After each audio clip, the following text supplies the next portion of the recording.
Nag-iyahay og tago ilawom sa lamesa kining mga empleyado sa Kapitolyo sa Misamis Occidental nga nakadak cover and hold. Human ang pipila ka minuto, usa-usa nga migawa sa opisina ang mga empleyado samtang naka-cover gihapon ng ulo padulong sa mas luwas nga lugar. Dali sab nga miresponde ang mga rescuer ug dayon gisakay sa spinal board kining mga empleyado nga kunuhay na angol tungod sa nahitabong linog. Kini kabahin lang sa second quarter nationwide simultaneous earthquake drill kagahapon Hunyo 8.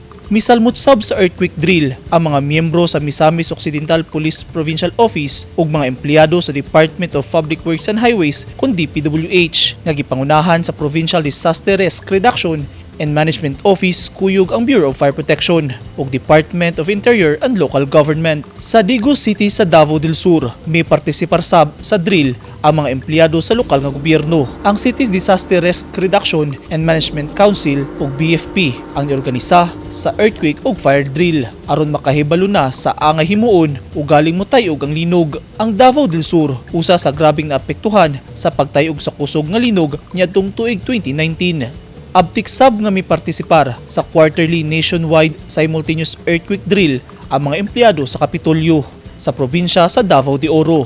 Gihimo dayon sa mga empleyado ang drop, cover and hold on nga protocol dihang nitingog ang sirin.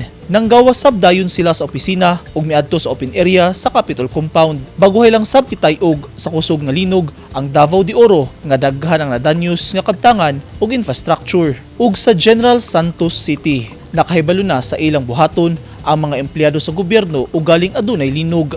Sama sa ubang lugar, pagkadungog nila sa emergency alarm gikan sa Public Safety Office, City Disaster Risk Reduction and Management Division, DAC, cover and hold exercise ang ilang gihimo ug paspas nga nanggawas sa mga opisina. Ang nationwide simultaneous earthquake drill usa ka tukma nga panahon sa pagsulay sa efficiency, preparedness ug response capabilities ug galing dunay mahitabong linog.